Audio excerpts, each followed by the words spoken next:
Testing, testing. One, two, three.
Oh, it's fine.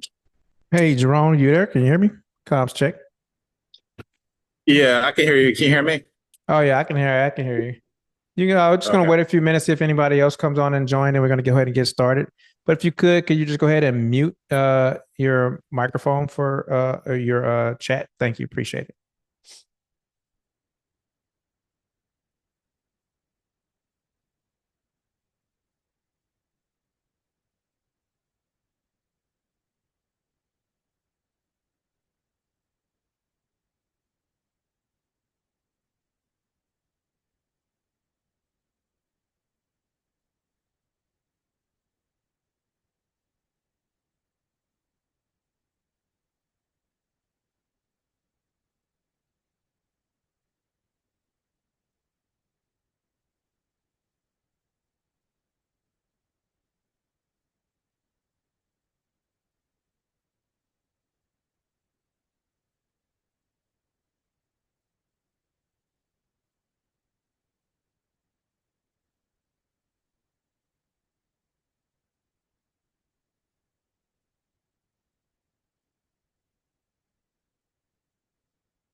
All right, we're gonna go ahead and get started.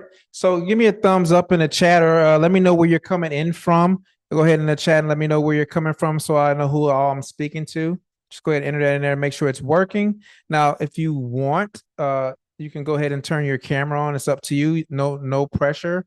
Some of you may just be coming from work, so you may want to keep that off. I completely understand. But I just want to make sure that chat is working. So if you could just hit me up in the chat real quick, and also you can see I posted a link in there already to access my calendar if you want to get on my calendar for a one-on-one consultation. In the event that you have to leave off this webinar early, you can still schedule one-on-one to continue on with getting this information. All right. So, first off, I'd like to thank everyone for joining me in this webinar. I know it's kind of late. It's Tuesday. I was doing these on Thursdays, but it seemed like people would much rather watch Thursday night football, and I completely understand. So I do appreciate you showing up here after you had a long, hard day. And I'll promise to make sure that this is extremely valuable to you for you first-time home buyers. Whether you're a veteran or not, this webinar still applies. The first portion will talk a little bit about the VA loan, but the rest of it is for anyone looking to purchase a home. We do cover some briefly about conventional loans, FHA loans, and things of that matter. But like I said, I'm kind of based out of the Hampton Roads area, but also my brokerage have offices in North Carolina and all over Virginia. So even if you're not local to Hampton Roads, the information is still useful and valuable everywhere. And also I am able to reach out and connect you with a realtor in that area. And the lenders I use can do loans from anywhere in the country. 1 second here. Here. Okay. Doing a little copy. Okay, sorry about that. Just had a little technical difficulty here. But like I was saying before, we can still do loans anywhere. This information is valuable to anyone, regardless if you're a veteran or not. So please stay on. I promise you will get value out of this webinar. So the second name I like to say for this webinar is how to avoid these costly mistakes. Because we're not only talking about the home buying process, we're also going to be talking about the 5 top mistakes that first-time home buyers make and how it can cost you thousands, or usually what I could also call this webinar is AKA how not to screw this up, right? How not to screw this up. So you'll see that there's a lot of things that first-time home buyers think they know and things that they wish they know. So I want to give you the information, verify and solidify what you think you know, and also give you information on things that you may not know going forward. And whether you're ready to buy now, 3 months, 6 months, a year from now, this information will still hold true, and I will still be available to assist you at that time when that time comes. So, but first, I want to make sure you know not to screw this up, and I'm going to teach you how not to screw this up. Okay. So, like I said before, I want this to be interactive. If you want to turn your camera on or off, it's your choice. I would like to actually participate in the chat, so I'll know how to answer any questions you may have. I might not get to it right away, but I can scroll through it later on and answer questions in the chat if you guys have any questions in the chat. Okay. Check here. All right. So let me ask you this real quick. What are your feelings right now? How are you feeling? Are you concerned? Are you a little stressed out? Does this whole home buying process seem a little intimidating to you? Some of you may be ready to go and just anxious or just uncertain. I mean, there's a lot of information that you see across your news feed on social media. There's a lot of information you see on the news about why now is not the best time. Why is the best time? When is the best time if you can time the market, right? And also interest rates. Everyone hears about interest rates. Up until the interest rates went from the 3% up to 6%, no one ever thought about interest rates when it comes to buying a home. But now there seems to be a high focus on interest rates and what Jerome Powell is going to do down there at the Fed with lowering interest rates to make homes and stuff like that more affordable. We're going to talk a little bit about there. And also I'm going to help you address the concern to why interest rates don't matter as much as you think they do, okay? But I just want to know, what are your concerns? And if you don't want to type it in right now, that's fine. Just keep that thought in your mind. And as we're going through this process, I'm going to ask you towards the end if any of those concerns or any stress you may be feeling has been addressed after we get done with this webinar. Okay.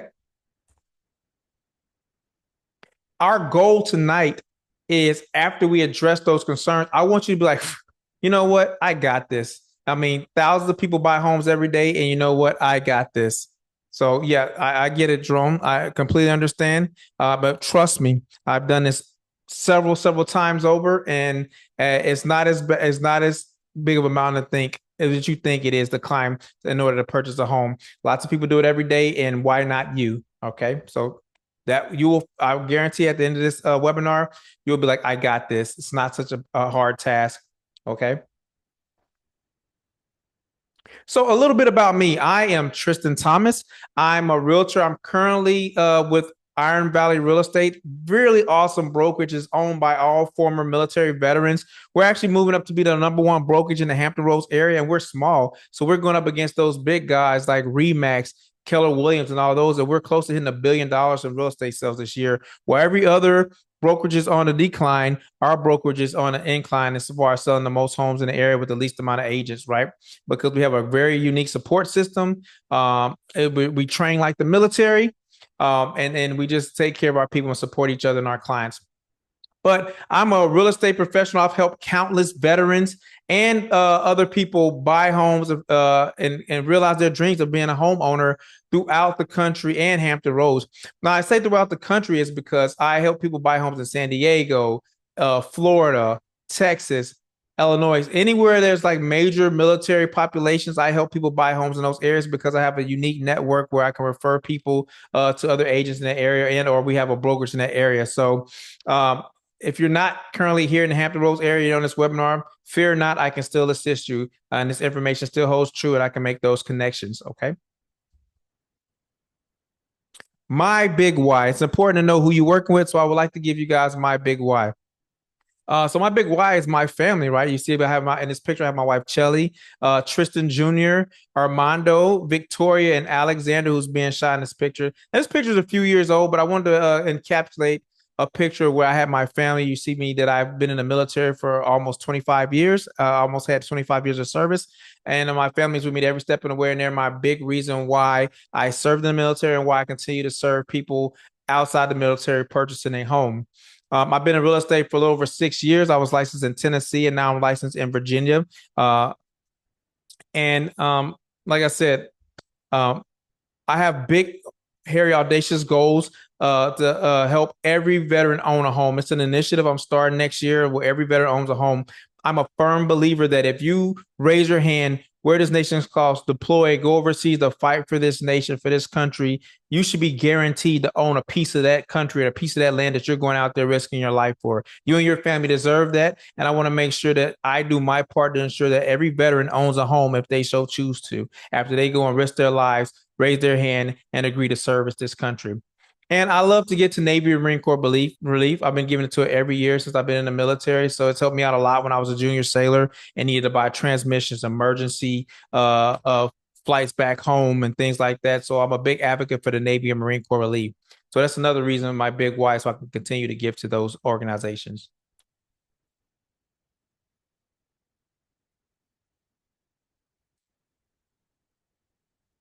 All right. So I love home buyers. Like I like working with listings, but I love working with home buyers. The benefit of working with sellers is that you get to help them sell their home after they made a smart, savvy investment some years back, and then they get to cash in on that as they PCS out of the area, move out of the area. But it's bittersweet, right? Because they built memories in that home. They've customized that home. It may have been their first home. It may have been the home their family grew up in. And now, yes, they're excited to sell it and maybe cash out on some equity, but they also leaving behind a lot of memories in that home, which is why I love homeowners, new home buyers, because it is all excitement, right? It is the dream coming to life. And then the possibilities of what to come afterwards when they get the keys to that home, the smiles on their face, when they first crack open that door and realize this is ours, this belongs to ours, a clean slate to build our dreams and our future and start our family in this home. That's why working with home buyers is so much more exciting for me. So I love my home buyers, right?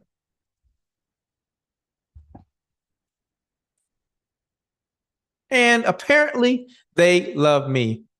Here's some reviews. You can find these on realtor.com. This is not fabricated or Adobe Pro Shop. Like you can literally see that I have these. I wish I would have started doing these years ago. I recently just started doing these, so it's not as many as I should have. But I know now going forward, I make sure that I get some type of feedback from my clients. And like I said, I've got all 5-star reviews on realtor.com. Just to read one, Tristan was the epitome of of above and beyond. He left no stone unturned in assisting me in purchasing my first home. Any questions I had, Tristan always had the answer. He made my home buying process 10 times easier than I thought it would be. I am extremely happy with these results. If you're looking to purchase your first home and uneasy or military looking to buy a home before PCSing, this is your guy. He gets the job done. That's just one. I'm not going to read all of them, but I help a lot of people buy homes that's not in the area. So a lot of my clients buy homes sight unseen. So I like to be their boots on the ground if they don't have time to come out here and make sure they have a home or acquire their home prior to stepping down in the Hampton Roads area. But you go on realtor.com, search me and look. All right. But enough about me. This is really not about me at all. This is about you guys. So moving right along, why buy a home versus rent or military housing? So let's break down these things here. I know you see that chart, and I'm gonna get to it here in a second. But let's look at the pros and cons of renting and versus buying. So renting, interest rate for renting is 100%. I know we just talked about. I kind of mentioned interest rates. But let's be honest, 6% interest rate is nothing compared to 100% interest that you pay for renting. And what do I mean by that? Like when you pay rent, you get no equity out of it, right? You're not building any type of generational wealth. That money goes to building the generational wealth of the homeowner or the property owner of the place that you're renting to. Nothing goes back to you. You're basically giving money away and getting a roof over your head in return. So it's like 100% interest. So when a lot of people talk to me about, oh, the interest rates are too high, I'm like, well, if you're renting, your interest rate is 100%. All right, there's no tax incentives. When you become a homeowner, there's unique tax incentives and benefits available to you whenever you purchase a home. We're talking about thousands of dollars a year that you can put towards taxes and savings as you build generational wealth and as you build that equity year over year, as you're paying down the principal in your home. And as the value of your home increases year over year, you're gaining equity. And it's like an automatic piggy bank. All right. Military housing. There's some benefits to military housing. Why? Yes, the interest rate is 100% because you get nothing in return. You do sometimes get include some utilities that's available to you whenever you pay monthly. So you may get water and gas, and some places even offer free cable, the free basic cable. But like I said, it's going to utilize most, if not all, of your BAH, your basic allowance for housing. You get no equity because you do not own the property. There are no tax incentives and no opportunity to build assets and generational wealth for yourself and your family. And it's subject to random inspections and command involvement in reporting. So if there's an incident at your housing, or if there's a problem with payments or disturbance or anything like that, they're going to contact your chain of command and put them all up in your business. So I don't know if you want that. And then if you want to get to a desired school zone or a desired location, you may be on a waiting list until that comes available. Now, like I said, I already touched on some of these. The benefits of buying a home, the payment, the payment varies depending on the market and the interest rates. So yes, depending on the value of a home, depending on the location, your payments and could vary depending on the price of the house and where you move to. So, and also the interest at the time you lock in your loan. But you are building equity. It's like a built-in auto savings. Every month your home goes up in the value. Every month you make a payment on your home, you're paying down the principal and you get that money back in equity. So it's like an automatic built-in savings account for you and your family. There's a generous tax incentives available for homeowners. When you own a piece of land, a piece of property, the government gives you tax breaks, okay? Also, you get to choose your location. You get to choose your location based off of where you want to live, how much you can afford, and what school zones, things like that you want to go into. You have an option. You have a choice.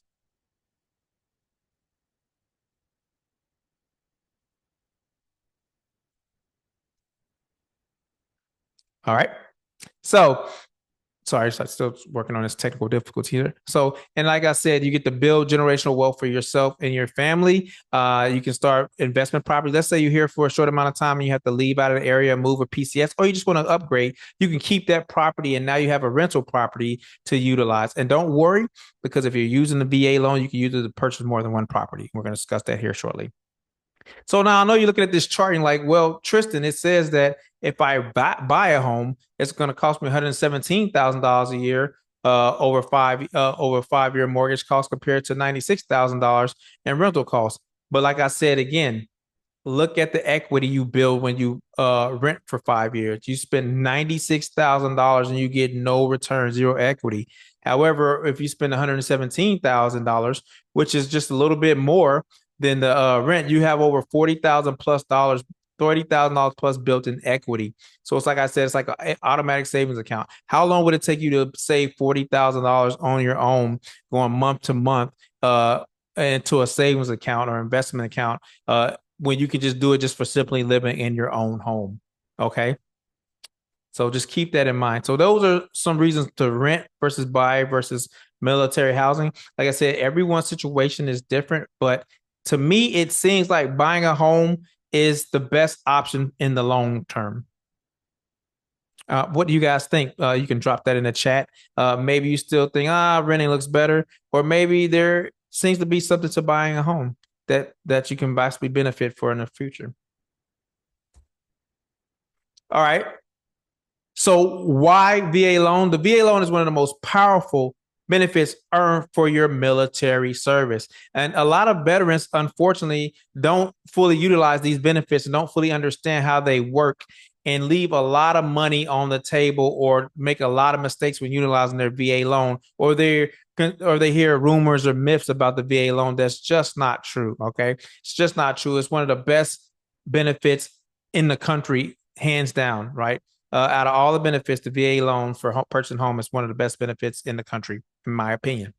Tonight, I will help you discover exactly how to unlock the full potential of your VA loan and your benefits, and how to stack those and get extra benefits and entitlements. So it's pretty awesome.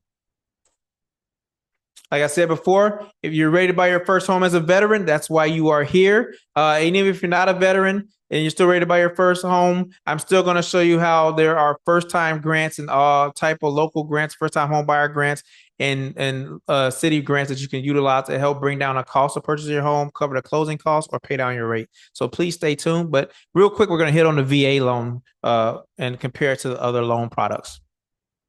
So these are the benefits of a VA loan. Okay. So there's no down payment. All right. Now, don't get that confused with closing costs. Down payment and closing costs are two different things. I'm going to break that down for you here shortly.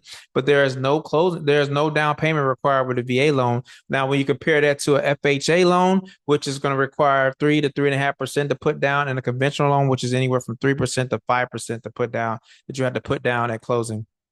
All right. So just to keep that in mind. There is no monthly mortgage insurance. When you use a VA loan, you do not have to pay a mortgage insurance. However, if you use an FHA loan, you're going to have to put 1.75% up front, and then it's going to be like 1% annually for mortgage insurance. And with a conventional loan, if you put down 20%, if you put down less than 20%, you will have to pay mortgage insurance until you pay down a primary interest rate of a certain amount. Then you will no longer have to pay that mortgage insurance. But if you're going to go conventional, just keep in mind, they are not going to call you and be like, hey, you've paid down your primary loan to 20%. We're going to stop your mortgage insurance. No, they're going to keep charging until you reach out to them and ask. So just a little tip for those who's not going to use the VA loan.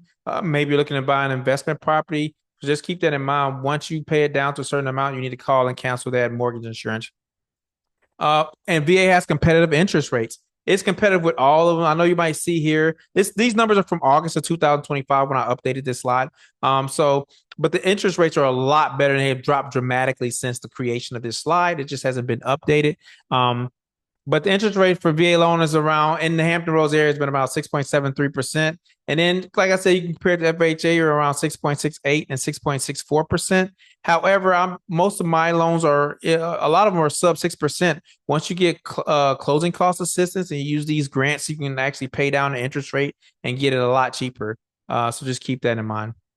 And cap that closing cost. All right. The closing costs are capped out. Like I just mentioned before, you are also allowed to get concessions from sellers, anywhere for up to 4%. But I've seen it, and we've been able to get it to up to 9% closing cost assistance from sellers. And I'll show that here shortly. But for an example, for a $350,000 home in Hampton Roads, the closing costs typically range anywhere from $3,500 to $10,500, 1 to 3%. You can get seller concessions up to 3%. That'll cover about $14,000. And so that will go towards paying your closing costs and paying your repairs. And if you're using a VA loan with zero down, that means you don't come out of pocket at all, because the seller closing cost assistance, the closing cost assistance will cover your closing costs, and the VA requires you to put no money down. So now you're actually getting me, may even get money back, or you can use that money to pay down some debt. And I'll show you an example there here coming up shortly. However, you can still use the FHA loan. It's still a great program. It's a federally backed program as well, which will the lending options are a little bit better than conventional. Conventional, if you got great credit and you have some money to put down, conventional will always probably have a little cheaper interest rate, but one, that's based off the fact that you have great credit, low debt to income ratio, and that you have some money to put down. So, myth about the VA loan. Okay, there are some myths about the VA loan. One, VA loans take forever to close. That is not true. One of the lenders I use out here locally is OVM. They can do a 21-day closing. As long as you're fully underwritten, you provide all your paperwork up front, they can close in 21 days. So it takes the same amount of time as any other loan, which is 30 to 45 days. But like I said, I've closed them in 21 days or less in some cases. So that is definitely a myth. Another myth is VA loan benefits can only be used once. That is not true. I've used mine more than once. The benefits can be reused and restored multiple times throughout your life, right? So you can use them more than once, or you can use it at the same time. Quick sample. So, like, let's say the full military entitlement is like $800,000 for VA loan. Let's say your house number one is $400,000 in Hampton Roads. Oh, you got PCS orders to Florida. You want to keep your Hampton Roads house? Well, you still have about $400,000 of entitlements left to purchase your home in Florida, and you can do that as long as you're moving out of the area. Okay. But if you were to sell your house in VA, now you fully restored your full entitlements and you have the full $800,000 to go to California and buy a house where you're probably going to need the whole entitlement there. So you can't use it more than once, and you can use it multiple times without restoring it. VA loan has higher fees than conventional loans. Fact, VA actually limits what fees can be charged and saves buyers money overall. For instance, like buyers are not allowed to pay for a termite inspection when you utilize a VA loan. So that's another thing, but that's just one little small sample of other things that VA loan actually limits that they can be charged to the buyer. The VA loan actually is built in to protect you from how it appraises homes to how it qualifies for the homes, and also the caps that it puts on fees and stuff like that. So it's there to actually protect you. Myth: VA loan is going to be used for single family homes. This is not true. You can use it for townhomes. You can use it for condos. You can even use it for a multi-family, right? It's up to a quad. You can buy up to a multi-family home with 4 units. As long as you're living in one, you can use the VA loan to actually purchase a multi-family up to a quadplex. All right. So you can buy a duplex, triplex, or a quad with a VA loan as long as you're living in one of those homes. Okay. Would I recommend getting mortgage insurance? I just seen that chat right there. No, no, you do not need the mortgage insurance if you have a VA loan. The VA actually is the insurance. So real quick, I see that question. Real quick, I just want to answer that. The VA is like a co-signer for the loan. So any bank can do a VA loan. The VA does not actually give you money, or neither does FHA. They're like a rich uncle that's co-signing on the loan. So when you are qualified for VA, their requirements may be like I don't know, a 580 credit score, but the bank you go to may require you to have a 620, 630 or above. So that's just the minimum VA requires. But what VA does is it tells the bank if you default on your loan, they will guarantee to pay up to a certain percentage of the loan that you defaulted on, which makes you like a safer bet for someone to actually purchase, because they know like if you default on the loan, that the VA is going to come in and pay a portion of that loan off on your behalf. Okay. And in order to fully restore those benefits, you have to pay back the VA the portion that it had to pay on the loan that you defaulted on. Or you never have to pay it back. You will just have that amount of entitlement less. So let's say if you defaulted on a $400,000 home, you didn't pay it, VA had to step in and pay a percentage of that. Now you only have $400,000 of entitlements left. And if you want to get your full 800 back, you have to pay back what VA had to pay off on the last loan, right? Or you never have to pay it back. So VA loan eligibility, I hope that answers your question. I would not get mortgage insurance if you're using VA. And if you aren't using VA, you don't have a choice but to get mortgage insurance. It is going to be built into your PITI, which is principal, interest, tax, and insurance. It'll be built into there. So you don't have to worry about it. But if you're using VA, it's not a requirement. And I don't even know if you can get it because it's not part of the loan process. Awesome. All right. So VA loan eligibility. Active duty, you have to be active duty for 90 days during wartime or 181 days during peacetime outside of your training. All right. If you're in the National Guard or Reserves, you have to do 6 years of service in the National Guards or the Selective Reserves. Surviving spouses can actually use it if your spouse passed away from service related or have service related disabilities. A spouse can enact the the VA entitlements and still use it. Property requirements must be your primary residence. But like I said before, multifamily is okay. You can actually purchase a multifamily. I like to call it house hacking. So if you're single, this could be a great option for you where you buy a triplex or a duplex. Or even if you have a family, you live in one, rent out the other two or the three, however many you get. And that will actually probably offset the cost of your mortgage where you don't pay anything. And it could actually be smart. It's just, finding those good ones that'll pass a VA inspection appraisal in a neighborhood that you want. That is the issue. But it's doable. So, excuse me. Here's what I've learned in 6 years. Most buyers screw this up. And I don't mean to be like that, but I want to be extremely frank with you. Most buyers screw this up. So first time buyer mistakes, based off of my 6+ years of doing this and purchasing homes myself, 90% of first time buyers end up in the wrong house and or the wrong deal. So my job here with you guys is to help see you around some of these corners that and make sure you're most well prepared to purchase a home in all of Virginia and or wherever you're located, right? Like I said, I tailor this to Virginia, but there are first time home buyer grants and assistance in every state, city, and county. And also there are the same mistakes made all over the country. So this will benefit you. Mistake number one, they don't take advantage of the first time buyers programs. All right. They don't take advantage of the first time home buyers programs. And I'll explain here a little bit. I hate to get ahead of myself, but I just want to hone in on this, that a lot of those big banks are not going to offer you these programs or mention it to them because they lose money on them. So keep that in mind in the future. And we'll hit on that here shortly. But if you don't know about a first time home buyers program, it's probably more or less that if you don't know about a first time home buyer program, it's probably more or less that you're probably trying to go through a big bank and they're not going to offer you those programs because it's a lot more paperwork and red tape for them. And they generally lose money on that. Just Rob. Hi, whoever's just joined us. Hey, welcome. I'm glad you showed up. Can you please mute and then we can continue on. But I'm glad that you showed up and joined us. If you can just put it on mute, that'd be awesome. I appreciate you. All right. So mistake number one, they don't take advantage of these first time home buyer programs.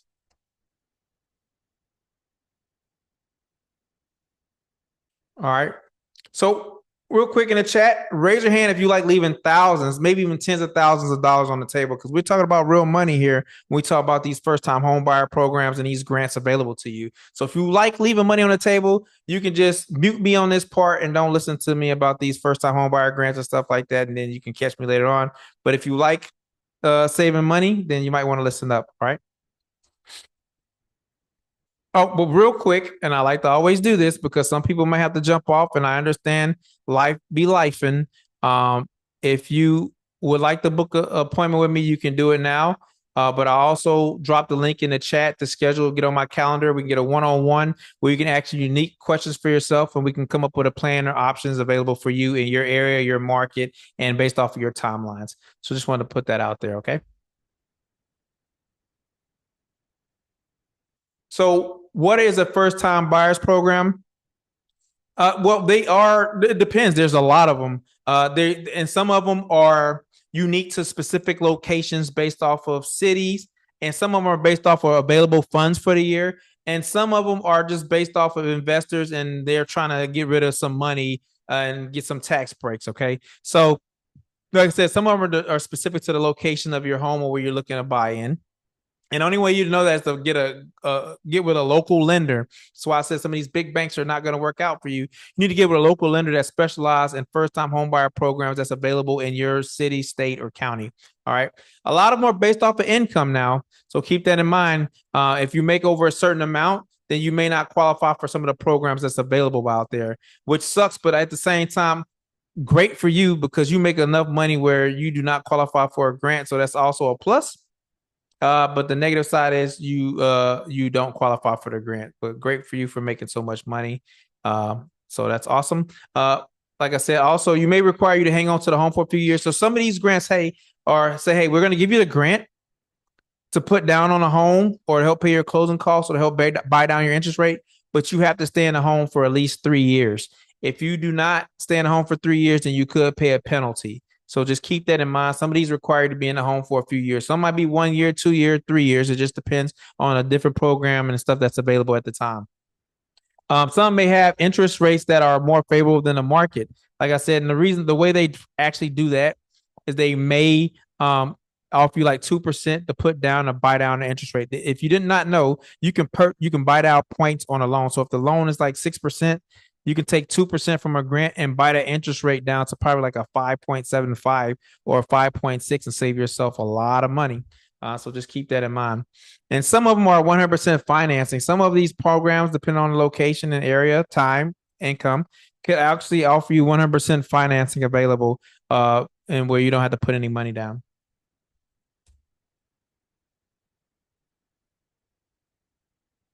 All right. So did I? Okay, so like I said, some of them are down payment grants. Like, for instance, there's a lot of them out here in Virginia. There's a first time home buyers grant. It's about 2%. It's called VA grant. And most people think that means veteran affairs, but it's not. It means Virginia first time home buyer grant. And dealing with this one, there's a whole bunch of them and they come and go. It just depends on availability. But I can speak specifically to this one. It's just because my mom actually used it and who she is not a veteran. And she actually did this first time home buyers grant out here in Virginia Beach. And they gave her 2% to help buy down her interest rate and pay some of her closing costs. And all she had to do was take a class that took her like, I don't know, a couple hours to do online. And then once she passed that, she got a certificate and the lender was able to get her a first time home buyers grant. Now, I'm telling you, Navy, Federal, USAA, and some of those other big banks are not probably going to do those type of things. And not to knock them and not say anything against them. Those are great institutions. But I'm just saying, like, they probably not going to offer you those first time home buyer grants and programs. Some of these are based off of what you do. Like if you're in type of service, like for instance, a police officer, a firefighter, even veterans, there's certain local grants depending on where you're at that's available for people that are in some type of service that you can apply for as well.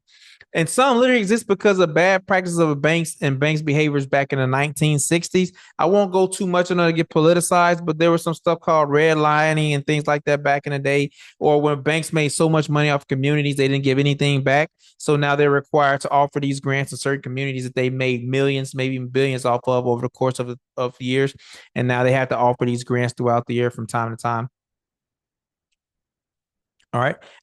Also, some are federally tax credits that you pay back every year for that you get paid back every year for your mortgage interest. Like I said before in the previous slide, there are huge tax incentives available for first-time home buyers, or not even just first-time home buyers, for homeowners. Period. That you can take take advantage of these unique tax breaks available if you own a piece of land in a home or property in the United States. And like I said before, you can stack multiple programs. So I'll wait till we get to the next one. I'll show you. It's really exciting. This one didn't happen often, but when it do, it's awesome. So we were able to catch a couple of programs for this one seller, stack them, get seller closing costs. Oh, it's awesome. So hold on. This is some of the Virginia first-time homebuyer programs. Like I said, I know not all of you are in Virginia, but or in the local area, but your local area, trust me, has some type of programs available. If you're not in the Hampton Roads area, I will connect you with a lender who can help you figure out what the programs and grants and stuff are that's available for your area. But I'm just going to touch on Virginia and Hampton Roads because that's kind of where I'm at right now. So there's the VHDA, it's down payment and closing cost assistance, low interest mortgage options as well. This is the one my mom took advantage of. Like I said, she doesn't make a lot of money, but she was able to buy her a nice 2-bedroom, 2-bath townhome, her first home that she bought at age 60. So yay, she was able to purchase her first home at age 60, and she used this grant to help offset some of the costs. There's also mortgage credit certificates where you get federal tax credit that reduces your tax liability, and you can save thousands annually and or maybe get a nice refund back at the end of the year when you file for your taxes when you use these homeowner credits. And like I said, there's local city grants like Norfolk, Chesapeake, Virginia Beach, and Hampton Roads offer specific programs, and some provide up to $20,000.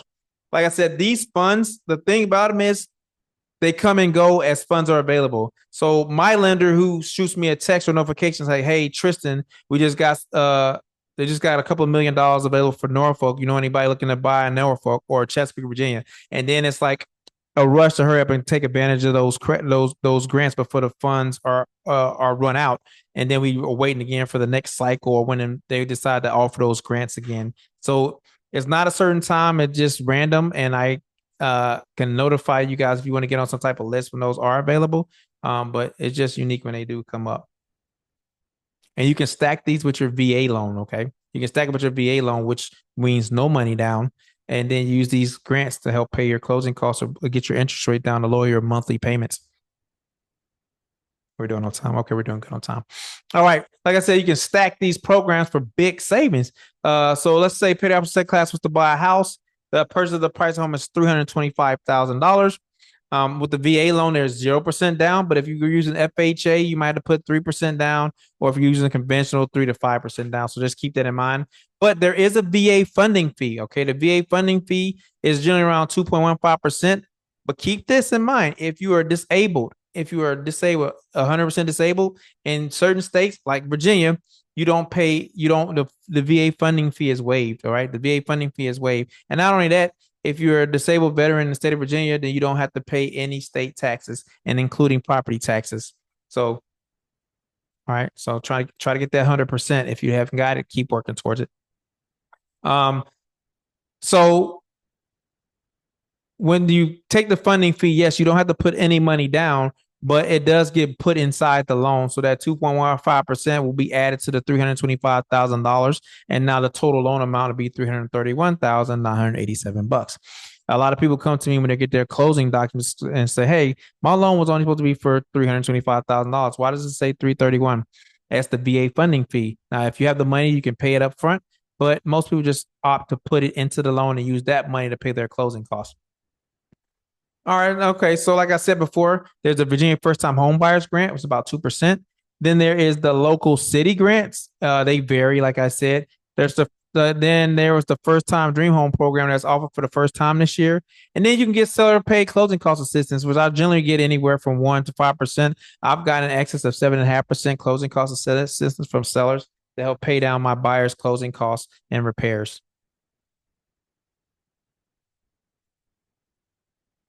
So your total down payment is covered by incentives with $0 to close, or you could even get some money back. This is one of my favorite success stories. This happened a few months ago. I have a 90% success rate again closure cost assistance, but this one just worked out really awesome just because we timed it with some of the grants and the first time homebuyer programs. So Petty Officer Thompson, his initial investment was $1,000 EMD, which is earnest money down, which we'll talk about that a little bit later. What is EMD? So he put $100,000 down as earnest money deposit, and he had $350 that he paid for a home inspection. So his all investment is like $1,350 at this point. Well, he received the 2% Virginia First Time Home Buyers Grant. He qualified for the 2% Virginia First Time Home Dream Program, and I was able to negotiate 4.5% seller paid closing costs.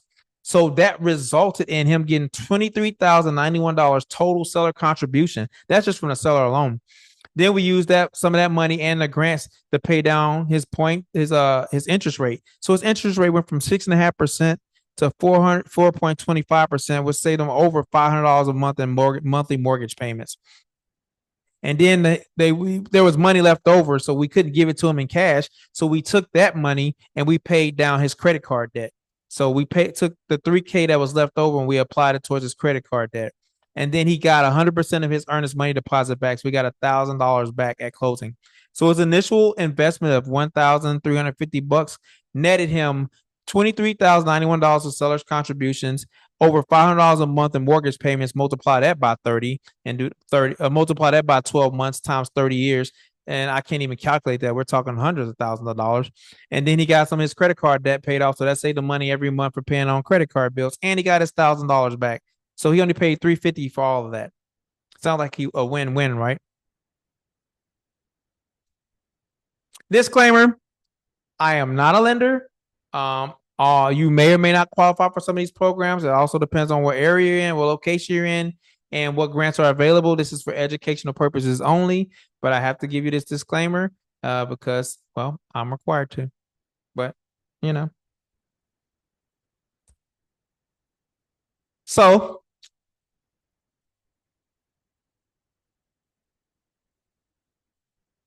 let's talk about two ugly facts. Big banks will always steer away from first time home buyer programs, right? They don't like to use it because they lose money on them. I kind of mentioned that earlier. They kind of lose money on them, so they don't really do them. Also, seller agents will tell their clients not to accept your offer if your pre-qual letter is from a big bank, and you cannot blame them. And here's why. Um, Big banks don't care if you close or not, right? Not like local lenders. So I'll say a bank that starts with the letter N. I have a client that's using them. Now we're trying to work out negotiations, and I need to hear back, and I need the bank to concur on something. Or I need to get some information from them. Well, they say they will get back to me within 48 to 72 hours. By that time, I've lost the deal, or it's blown up, or the seller's no longer interested. Um, Most of these big banks, they don't get paid off commission. So whether you close or not, they're still getting paid their salary in about an hour. However, when you lose mortgage brokers or local lenders, they don't get paid unless your loan closes. So trust me, they're going to do everything they can to get you qualified, to respond quickly, and ensure that the deal gets to the closing table so they can get paid. Unlike big banks, they can take it or leave it, right? Because their job is not to, they don't make a lot of money off of mortgages, and it's kind of putting their clients' money out there to hang out for 30 years. They make most of their money off of car loans, credit cards, and personal loans and consolidation loans, not necessarily mortgages. So it's not their primary product. So just keep that in mind.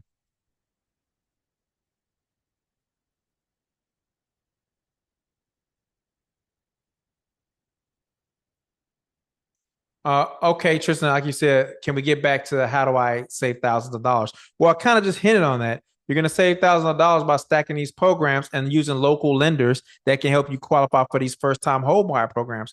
Like one of my local lenders is Joseph Clare. He's with OVM. He's really like an expert in these first time home buyer programs. He's the one that shoot me the text or give me the emails or alerts when new grants are available, new first time home buyer programs are available. He's the one that helped me work the deal with the last example I just showed you with Petty Officer Thompson. Where we got him all that money and money back at closing and paid off some of his debt. Like I said, I'm not telling you not to use your big banks. You can definitely do that because some people like to bank all in one. But it may behoove you to use a local lender or mortgage broker to initially get the home. And when interest rates drop down, you can refinance with your lender, with your big bank to put everything all in one basket if you want to keep all your payments together. But up front, if you want to take advantage of some first time homebuyer grants, you want that local lender knowledge of the area and someone that's going to work their butt off to get the home to the closing table, you may want to go with a broker, a local broker, or a local lender because agents love to see those letters from local lenders come across the table because they know they're going to be easier to deal with to get the home to the closing table. And Joey is one of the ones I work with here locally. Mistake number two: buyers do the wrong things, but they do it in the wrong order. Okay, they do the right things, we do it in the wrong order. Ever made this mistake? I fancy myself a chef, right? I like to cook, but I am not a baker. My wife and my daughter have sweet tooths. I do not, so I don't cook. I don't bake that often. And when I do, I don't necessarily know the steps. I know what's required, but if you do them out of order, well, things can go a little haywire, right? So I might do all the right steps, but it might come out looking something like this. And you might be like, well, it's still a cake. And if you do the wrong things in the wrong order when you're purchasing a home, you may still get the home, but you may not be completely satisfied with what happened, the process, or you could lose thousands of dollars if you don't do it correctly and in the right order. So I kind of use this analogy like, I can bake a cake, but doesn't necessarily mean it's going to look right or taste right either if I do it out of order. So here's what buyers mostly do. They will, and you can put in the chat if you're guilty of this. They'll stalk Zillow for 3 years, okay? And by doing that, they automatically will start disqualifying themselves for homes and neighborhoods that they were actually able to qualify for or obtain, but they thought were out of reach. Then at some point they get curious. They might call a few sell signs. When we call a few sell signs, as a buyer, you're calling the agent that's selling a home who has a fiduciary responsibility to represent the seller. They're going to write a contract for you, but they're representing the seller, so they don't have your best interest at heart. All right. Their job is to get the seller the most amount of money possible with negotiating least amount of repairs. So they're going to be honest up front with you, but their job is not to represent you, their job is to get the best deal for their sellers. So you call a sign, or you might walk into a builder model home and say, hey, you know what? I'm just going to buy a new construction. Or you might go to some few open houses, and in those open houses, there will be the seller the seller's agent who works for the seller. So of course, they're going to want to try to get you to write a contract on a home and not go get a buyer's agent to represent you, which is how you lose thousands of dollars. Or finally, they get tired and just walk in the builder of an open house and buy something that they likely might get a bad deal on.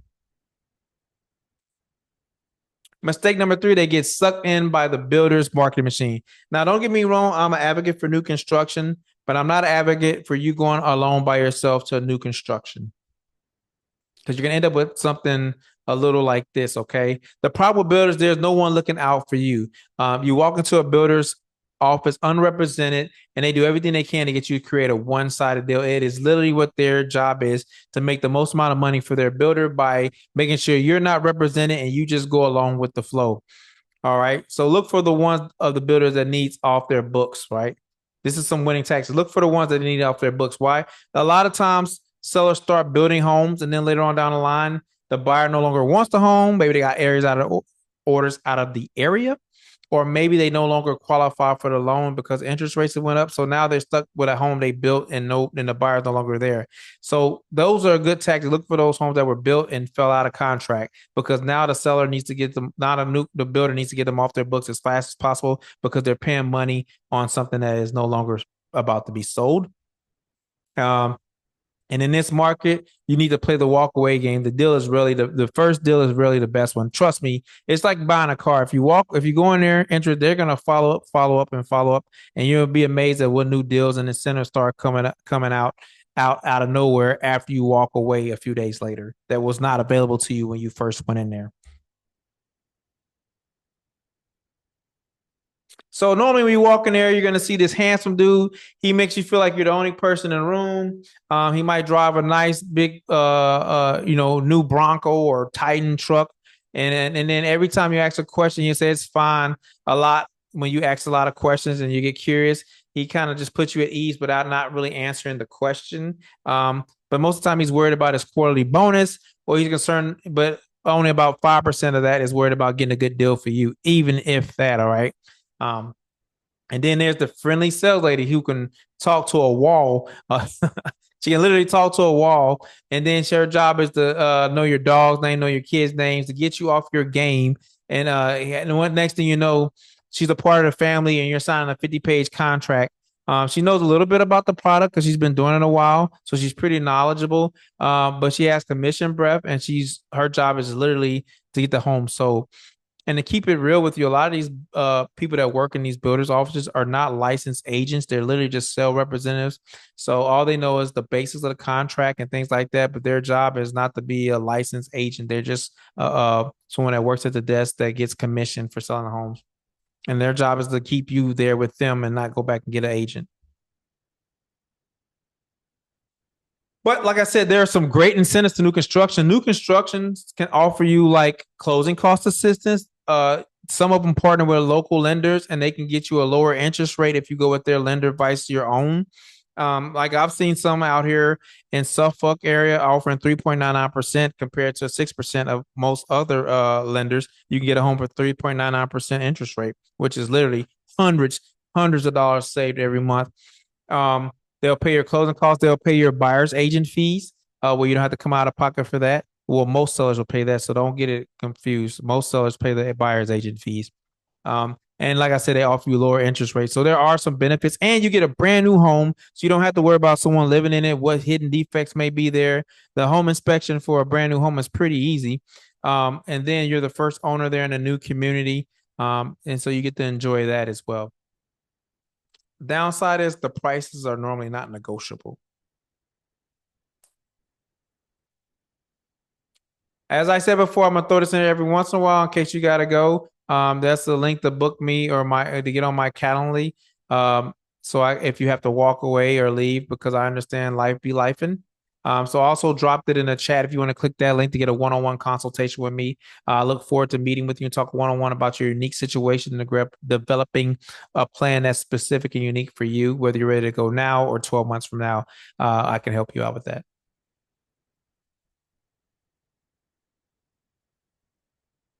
Mistake number 4, they get intimidated by the numbers. And the numbers may seem confusing, but I'm going to break them down for you to where hopefully they're not so confusing going forward.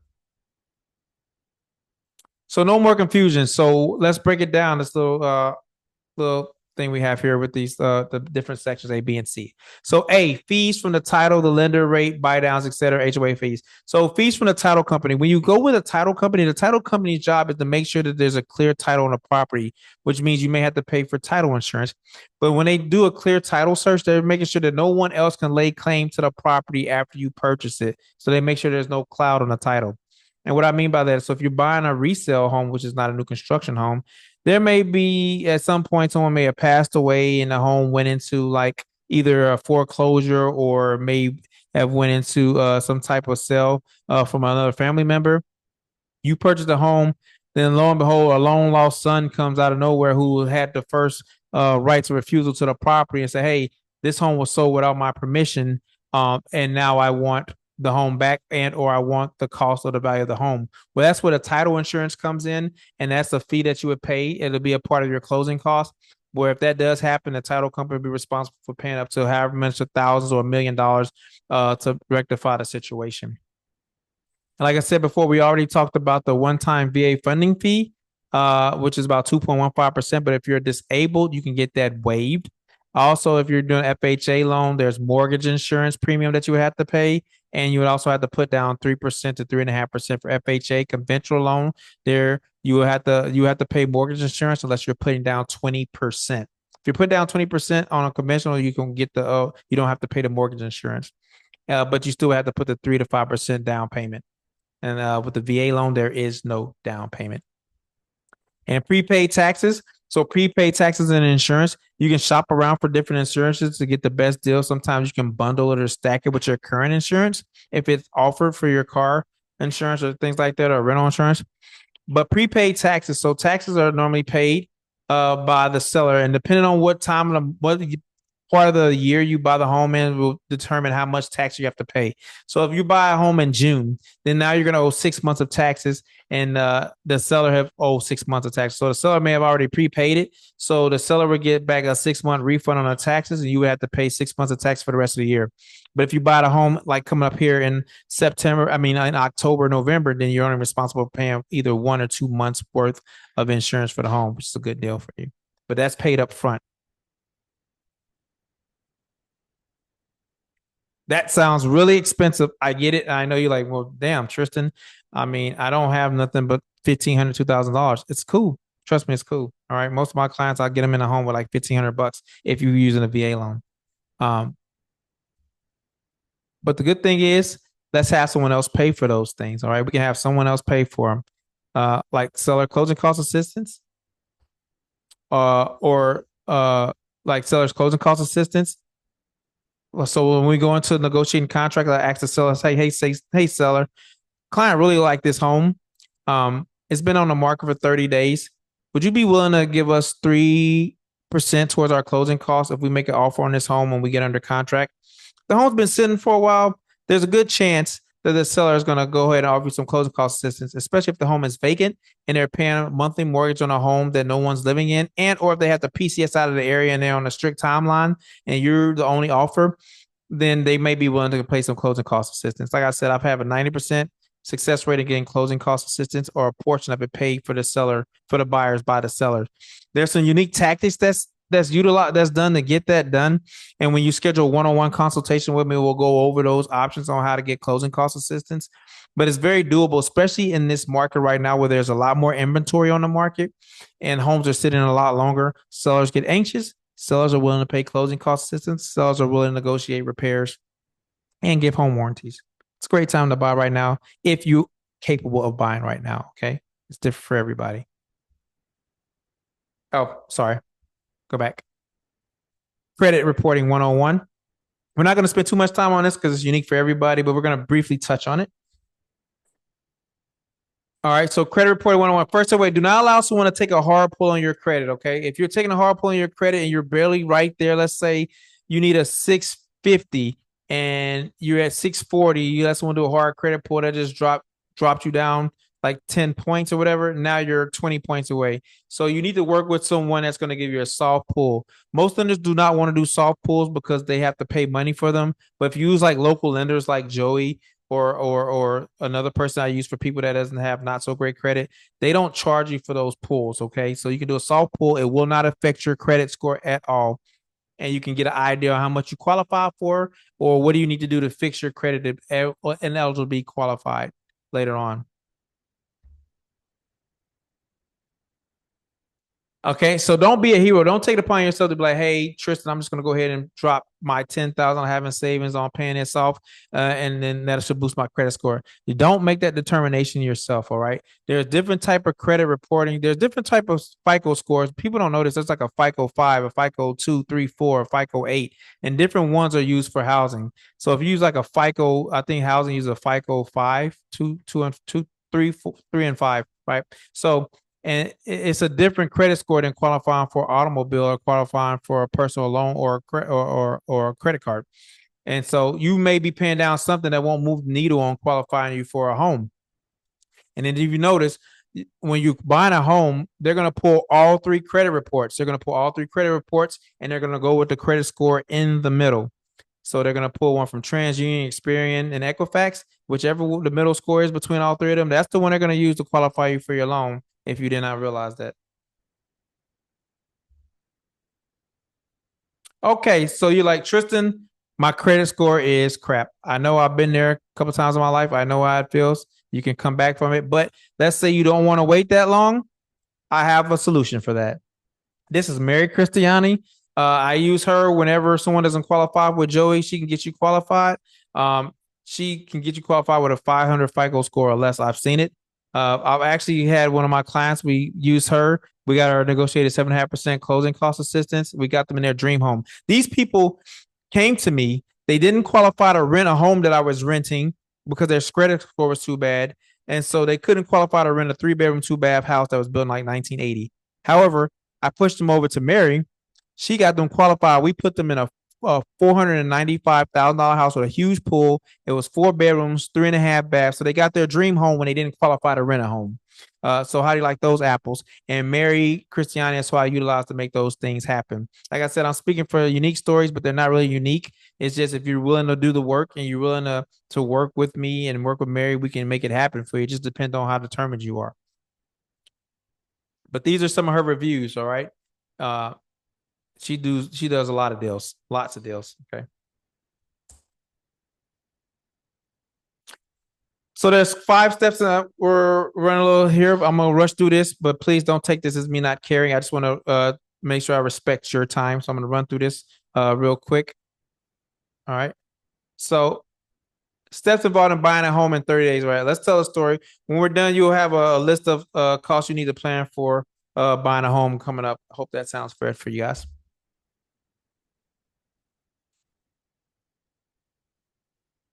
All right.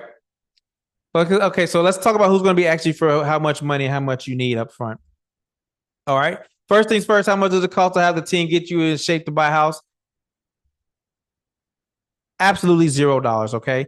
Like I said, if you go with the people I utilize, which you are not required to, they can do a soft pull, which costs you no money up front. It costs you no money up front to do the deal. The only thing you're going to pay up front if you get under contract will be your earnest money deposit and pay for a home inspection. All right. Even if it takes you a year longer, we can put you on a credit repair program, which is 100% free for you, and we'll tell you exactly what you need to do to get to the numbers we need to get you qualified. And if you don't want to wait that long using Joey, we can go with Mary, and she can get you qualified regardless. Like I said, okay, the first thing we're gonna do is the earnest money deposit, which is refundable. Okay, it's commonly 1% of the sale price or negotiated. I wouldn't say 1% because the average I basically determine like this: if the home is $300,000 or less, $500 to $1,000 earnest money deposit is all you need. When you start going into 400,000, you might want to go 1,000 to 2,000 earnest money deposit. The beauty of this is it's your skin in the game, and you get it back at closing, whether it goes towards your closing costs or if there's money left over, you'll get that back as a refund at the closing. This is your skin in the game. You offer the earnest money deposit when you submit an offer to a seller to buy their home and say, hey, I'm putting this contract down to purchase your home. Here's $1,000. I'm serious. Take your home off the market. I'm going to buy your home. And as long as you stay within the agreements of the contract, the earnest money deposit goes towards your home, goes back to you at closing costs or as a refund. Now, let's say you get a day out from closing and you're like, you know what? I changed my mind. After the appraisal's been done, the inspection's been negotiated, we're at the finish line, and you change your mind at the last minute. The seller could keep your earnest money deposit depending on the situation, and you would lose it because they took their home off the market and missed out on other offers. Home inspection. That's the next step. Home inspection and a pest inspection, which is required for VA loan. General inspection is about $400 to $500. I utilize if you're here local with me, I get them for $350 with military discount with the home inspector I use. It's always going to be a buyer's expense, so the buyer must pay for the home inspection. However, if you're using a VA loan, the seller must pay for the termite inspection. Some loans are required. Some loans require pest inspection. Like all loans require pest. Not all loans require pest inspection, but if you utilize the VA, it is required. And then if there's other things like a pool, a well, or some type of things like that that requires additional inspection, those might cost additional money as well. And if something is found by the initial inspection, like an HVAC issue, a foundation issue, now we're gonna have to pay for another inspector to come in that specializes in those things uniquely or specifically to determine the extent of the damage or how much it would be to repair it. All right. Now, once the repairs are notified, we got to go back to the table. So you got to sell a home 3 times. When you want it, the home has to sell itself 3 times. One to you, one to the home inspector, and the third to the appraiser. All right. So after the home inspection is done, we negotiate the repairs that are identified. We're going to negotiate the repairs of the items identified in the home inspection. That can lead to maybe getting the price lowered, closing credit to repair it on your own, or the seller just saying, hey, I'll take care of this and I'll fix it prior to closing, which is what we're shooting for. But like I said before, those are the 3 options. They can say, hey, we'll fix it. We're not fixing it. We'll lower the price of the home, or we give your credit towards the repairs. Okay. Then everything goes quiet. This is when a lender is working the underwriting process in the background, asking for your tax documents, pay stubs. You're identifying any issues on your credit that may have went bad, or you might have to write a brief letter on, hey, why you missed this payment, why you had a collection on here. Basically, you're just telling your story, going through the underwriting process. And then this is all happening after the appraisal. Now, the home must appraise for how much you're putting in offer for. So if the home is under contract for $350,000, it needs to appraise for $350,000. The appraiser is going to come out, look at the home. He's going to base off of other homes that sold within the last 90 days in the area that's similar to your home and determine the value of the home. If it appraises for $350,000 and above, which is what you offer for the home, good to go. But the appraiser comes back and say, hey, this home only appraises for $330,000. Now we're $20,000 off what we offered. The bank will not pay more than $330,000. This is when a home inspector is going to reach out to the seller and the buyer's agent and say, hey, we need justification on why you think this home is worth $350,000. And they'll give you 72 hours. If the seller cannot justify the price of $350,000, now they're either going to have to lower the price of $330,000, or they're going to say, hey, buyer, can we meet in the middle? You can put down the additional funds. Or they may say, hey, buyer, you need to cover it, or we're going back to the market. I haven't seen it happen 99% of the time, and I can't say that every time. The seller normally just lowers the cost, because if they put the home back on the market, they have to start all over again, and then it's probably going to appraise for the same amount. So they might as well just do the deal now. So just keep that in mind. Then after the underwriting process is complete, we're going to go to closing. Any payments left that you may have to pay or bring to the table, you bring that payment to the table, and or you may be going to sign a check and getting a refund back after you get your grants, after you get your closing cost assistance. You may be getting your earnest money deposit back, and or you may have to bring a few dollars to close. And then that's when you are going to get your get your keys to the house. We're going to take a photo. You're going to post it all over social media, and we're going to celebrate. Like I said, plan for $1,500 minimum if you're using a VA loan in the Hampton Roads area. But if you're going to use FHA and stuff like that, then you need to have your 3% to 3.5% to put down as well. and maybe some other closing costs if we can't get it all negotiated by the seller. And the last mistake is you don't get a gladiator. All right. You don't get a gladiator. Uh, Anybody can open a door for you. My job is not to show you houses. My job is to pick up the sword and fight for you to get you the best deal, to go toe to toe with the seller's agents, to negotiate repairs, fair pricing on a home, to get you closing cost assistance, maybe a home warranty, to make sure you get the house that you want for you and your family and the best deal possible. That is my responsibility. But I can send anyone to help you open a house. There's nothing I cannot sell a house to you. When you walk in a home, you're going to know whether you want it or not. It's not an agent's job is to convince you to buy a home. It's our job to be there when you find the home to get you the home. So like I said, a gladiator. I want the best schools for you and your family for your kids. And or if you don't have any kids, you still might want to look into an area that's gonna be a good investment property, which means you might still want to find a home in a good school zone or something like that, or has a good nightlife and amenities if you want to turn it into an investment property later on. But I want to make sure you get the best deal possible. You find a home that's going to actually appreciate and become something that's an asset and generational wealth for you. And I want to, and to be honest, I want more 5-star reviews. The better I do for you, the more you're going to tell me about the more you're going to tell your family and friends to utilize Tristan, get my 5-star reviews, and I want to create insane raving fans. So that is my job to do the best job for you. If you choose me to be your gladiator, or people that I associate with have similar values that I can refer them to you. Okay. Uh, so what we do different when someone says it's impossible, we don't believe them. We make it possible. Hence, my client did not qualify to rent a home, and next you know they're in their dream home, with a pool, 4 bedroom, 3.5 bath, 2 stories, the whole shebang. When they were going to just rent a 1980s brick home with 2 baths, 3 bedroom, 2 bath that needed a lot of work. All right, so it's possible. Um, we don't just go off the inventory. I have a unique list that I get off market properties, a good network that me and my brokerage has, and I have some other ones. Sometimes I get these unique off market properties where you don't have to compete if that's something you're interested in. Um, we're gonna pull out all the favors. I'm gonna make all the phone calls I can to do whatever I can to get that home for you. A lot of agents just like to work via text and emails. I'm picking up the phone and calling, or I'm going to meet the seller's agents in person, to try to see what I can do to get the deal for my clients. Uh, and I don't let the deal blow up over egos. There's a lot of agents out there that'll let the deal blow up over egos. I'm gonna humble myself, humble pie for you on your behalf to make sure we can get the best deal for you or get the home to the closing table if there's multiple offers on the home. I want them to pick our offer. If it's the best offer or if it's close, then I'm gonna do the work to try to get ours over the table.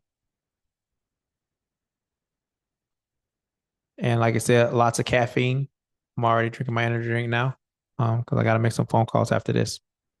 Is every tactic going to work? No. Am I going to be able to get full closing cost assistance for everyone? No. I have a good success rate again it, but it doesn't happen every time. Some people had to bring 500, 800, 1,000, a couple $1,000 to the closing table. So it doesn't happen every time. It just depends on what property you want, what's the demand for that property, right? If it's a property that's been on the market 21 to 30 days, probably get you 100% closing costs. I can't guarantee it, but sellers are more willing to talk to me. Vice that house that dropped on the market day one and everybody's going after it. All right. Then at that point, you're just going to have to be the most qualified buyer with the most money and willing to spend the most amount of money. I can do that for you too. If you really want that house and you have the means to get it, I'm going to get it for you, but it's going to be competitive. You might have to spend a little bit more money. Vice those savvy buyers who want to, you know, keep some money in their pocket, have the seller pay some closing costs. Well, now you're going to be looking at properties that have been sitting a little longer and maybe missing a couple of your items off your checklist, but it still fits the bill for the most part.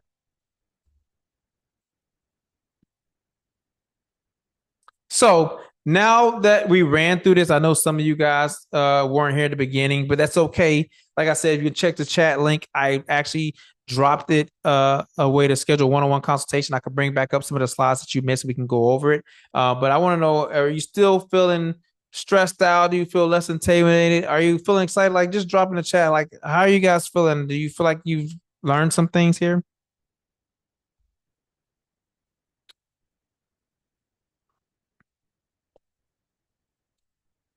All right, just keep on going. You can drop it in the chat. I'll check it here in a little bit. All right.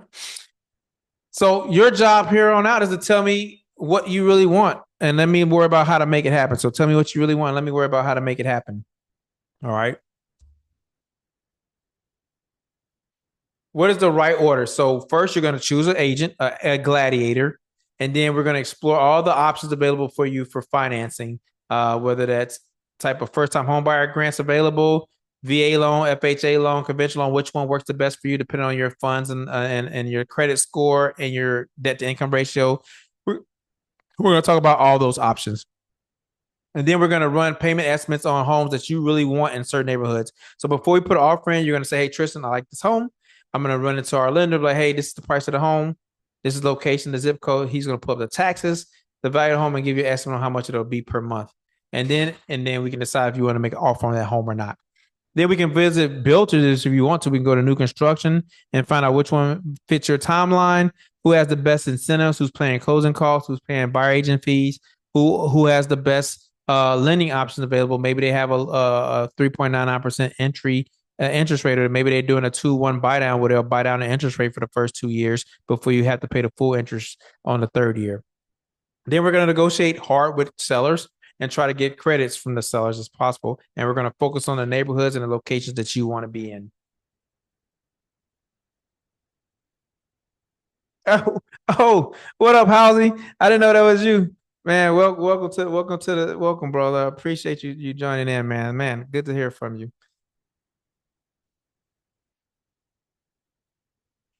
Um, so we're gonna do so. Like I said, we don't have to address the obvious mistakes that people make, first time home buyers make. They search all websites, they don't get qualified. So there's nothing worse than looking for homes that you like and you're like, man, I'm ready to make that move. And then you go apply for it and you don't qualify for it. You need to know up front, knowing is half the battle. You know what I mean? G.I. Joe, knowing is half the battle. If you know how much you qualify for, then you can focus on homes in those neighborhoods that you can afford, homes in that price range you can afford. So when it goes to submit an offer, you know for sure that you got it, you can afford it, and you're not playing a guessing game on whether you qualify for it later on. You have to get the home inspection. During the pandemic, it was crazy. There was like 30 offers on every home. In order to get those homes, you have to waive the home inspection and ask the seller. You wouldn't ask them to pay for anything. We're not in that market anymore. There's actually higher inventory, so you can get a home inspection and you can get repairs negotiated by the seller in this type of market, which I like this market because this is better for buyers. Uh, and they don't work with a realtor, especially when going new construction. Before you go see that new construction rep, you should get a agent to go with you. Why? Because a lot of times, if you go by yourself and then try to bring a realtor on later on, they will try to play the game and say, "Hey, we're not going to pay for your realtor," because they don't want to. But keep this in mind: the realtor fee is already built into the price. So whether you use a realtor or not, they they will have already budgeted for it. So you should not go in there unrepresented. All right. You should not go in there unrepresented because let's say they built in $12,000 for realtor fee and you don't use one. Well, that's just $12,000 that they get to keep in their pocket. So just keep that in mind. Um, and also do not, I repeat, if you're gonna apply for a home loan, do not make any big purchases that requires financing. Don't buy a car, right? Don't finance any furniture. Don't go buy no rims or anything else that you want to finance. Do not do any of those things, because it could dramatically affect your debt to income ratio, and just a little bit could throw you off and keep you from being able to qualify for a home. So just focus on what's going to make you happy and let me do the work. How easy is it to live here? Find a place that's easy to live, the neighbors. Location determines the appreciation. So if you're in a great school zone, you can assume that it's going to cost you more to get into the home, but you can also assume that the appreciation is going to be high. And if you want to keep it as an investment property, you can also assume that a lot of people are going to rent your home in the neighborhood with the good schools when they PCS into the area and they don't plan on buying a home. So that does matter. Um, uh, and a good tip is go check out the home, go see the home during the daytime so you can see everything and don't miss anything. But a good tip is to go back and drive through that neighborhood in that same home at nighttime to see if the vibe is still the same or if anything's changed. Okay. Do that before you decide to make an offer. So even if you don't have kids, like I said, you still might want to get into a great school zone because you never know if you're going to have a family later on and or you want to turn into investment property. And the better the school zones, the easier it is for me as your property manager to get that home rented for you. And also homes in great school zones and great neighborhoods and safer neighborhoods appreciate better. And for heaven's sakes, you can just go and knock on the neighbors' doors and ask them about the neighborhood or location. If you see you drop ass, you see somebody out there, be like, "Hey, how is the neighborhood around here? How safe is it?" And I do that with buyers. If I'm out with a buyer and we're looking at a home, if I see a neighbor outside, please believe I'm going to catch them. And what's funny is a lot of the times, if you see someone standing outside as a neighbor, you think it's a neighbor, it's actually the seller watching who's going into the home. So I caught a couple of sellers that way, just watching from a neighbor's house, seeing who goes in and out of their home. So just keep that in mind. Another trick is when you're in the home and you really like it, there's cameras everywhere. They're not supposed to be recording, but do not act excited about the home because they know they got you. So just wait till you get outside, wait till you get away from the home because there's the ring cameras, and then say, "Yo, Tristan, we really like this house." Don't do it inside because they know that it kind of severely limits your negotiating potential when they know you really want it. So whether you work with it or not, just keep that in mind. Do not discuss anything about the house as far as you wanted it. Be very nonchalant, be very monotone. And then when you get in the car, scream to the rooftop like this is it. So that pretty much concludes the presentation. Yeah, well, I'm right on time. I wanted to be done at 8 o'clock and allow some questions.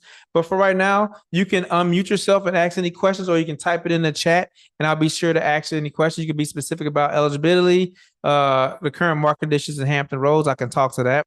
If you're in a different location, do not fret. I have pretty much realtor realtor network in every major market area that I can connect you with, and then they will actually take care of you like you're my client. Okay, so and then they can speak specifically more about the market conditions of your area. If you're gonna look into like North Carolina, like I know someone here is from North Carolina, my brokerage is actually out there in North Carolina, so I have someone I can connect you with that can help you with local lenders there as well, and or uh help get you into a home and discuss the local market area with you out there. So, okay, all right. I see you'll be in touch. Yo, man, if you got my number, you can find it on my social media, Facebook. Also, I dropped the link to schedule one-on-one that's in the chat if you want to get with me later on, but I'll go ahead and post that back in the chat too.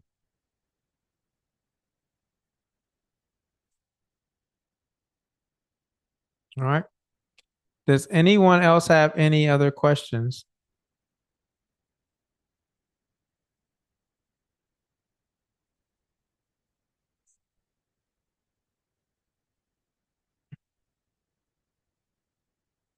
So, what's a good general price point for income for purchasing power? Uh, Well, I can tell at 50,000, you'll definitely qualify for some first-time homebuyers programs. At 50,000, you're probably going to be around anywhere around a $300,000 price range, 250 to $300,000 price range, which can get you depending on your location here, that can get you a nice townhome or a single-family 3-bedroom, 2-bath in the area in the Hampton Roads area. Now that money will go a lot further in North Carolina, which also doesn't have any state taxes and things like that if you're out in those type of areas. But you should qualify for almost any type of first time homebuyer programs if you're sub $100,000 in income.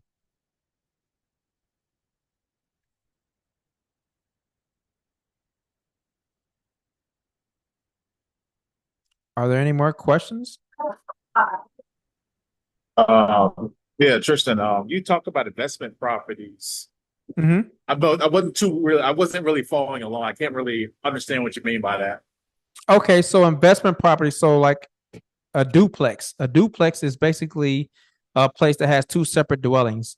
So a duplex could have like door A, door B. Door A has a 3-bedroom, 2-bath in it. Door B has a 3-bedroom, 2-bath. As long as you're living in one of them, you can rent out the other one and you can use a VA loan to purchase that up to a quad, up to a place that has 4 different dwellings, multi-family home. You can use that to buy a multi-family home up to a quad, up to 4 separate units. And as long as you're living in one, you can use a VA loan and it's still considered a residential loan. All right. I know I got a couple more questions because I'm taking notes while you were, going over stuff. Yeah, for sure. What other, you have any other questions? So this is my situation. Hypothetical. I'm not going to be purchasing a home well for the next few years, but if I was looking for a home in the next, let's say, 3 years, and I am hypothetically still single, no kids, what would you recommend me buying as a first time home buyer as far as a home type? Because I wouldn't be too sure because if I get a 3 bedroom home, even though I might basically going to be living by myself. Of course, yeah, I would definitely go with a 3 bedroom home, even if you're going to be living by yourself, because there's potential for room for growing a family and or potential if you want to turn into an investment property later. You have a better opportunity to rent a home with more bedrooms and baths than you would if it was just a 1 bedroom or 2 bedroom home. Or the resale value on bigger homes is better than a 2 bedroom home. It's kind of you can buy a 2 bedroom home if that's your jam, but it's harder to sell a 2 bedroom, 1 bath, or 2 bedroom, 2 bedroom home to a family. It just depends on the location. If you're in like downtown somewhere where there's some nice amenities and nightlife and stuff like that, you can get away with buying a nice 2 bedroom, 2 bath condo because people want to live in that type of situation. But if you're somewhere where there's a lot of families and people want to raise families there, then I would say go with the bigger home so you have room to grow into it, vice having to move out to find something else. I'm just going to look at my notes now and see if there's anything else. Okay. The first mistake that I guess you had the title here pretty much said wrong house, wrong deal. What does that technically mean? So like you bought a house that you didn't really want, or you didn't like the neighborhood, and or you overpaid and like the value isn't there, right? Because you were rushing and made a hasty decision. So sometimes people like are just excited or in the moment, or it's like at a hot market. When it's a hot market, you don't really have time to think. Every time you go to put an offer in on a house is gone, and sometimes you get hasty and put something in just to get something, and then you one don't get the house you want, or two you didn't get the great deal that you could have gotten if you would have took your time and been more savvy.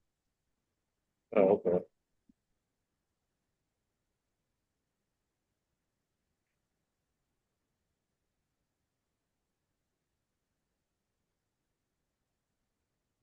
Are there any more questions? I'm just checking to make sure there ain't, see if there's anything else.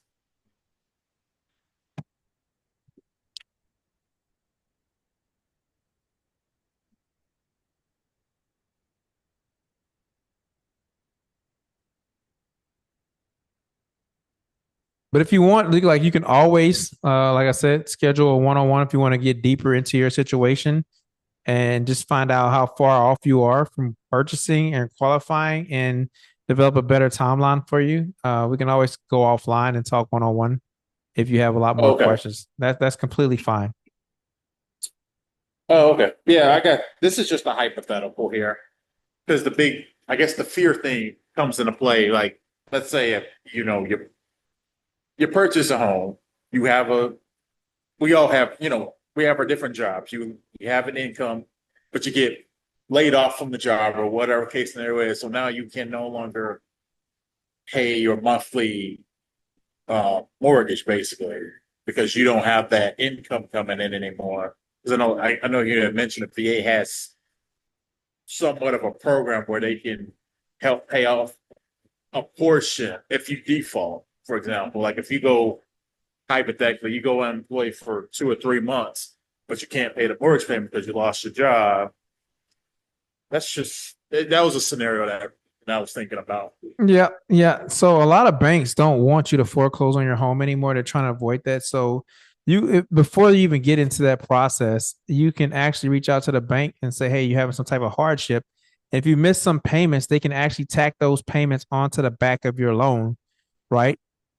Or allow you some time to get caught up. So banks are not in the business of people defaulting on their loans, not like they used to, not after the Great Recession back in 2008. So now, even like all those people that thought people were going to lose their homes during the COVID, not too many people lost their homes.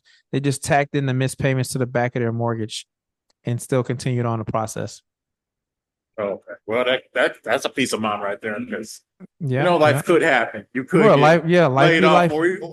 or you could get hurt or something. Yeah, life be It's life, and uh,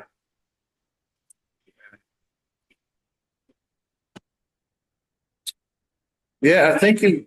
Yeah, I think you did a really good job with this seminar. But did Well, I appreciate it.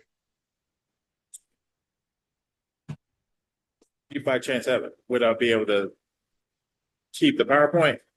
So, I actually once I get it done and chopped up, I'll edit it is going to be a replay available, and it'll send you the link to get the replay.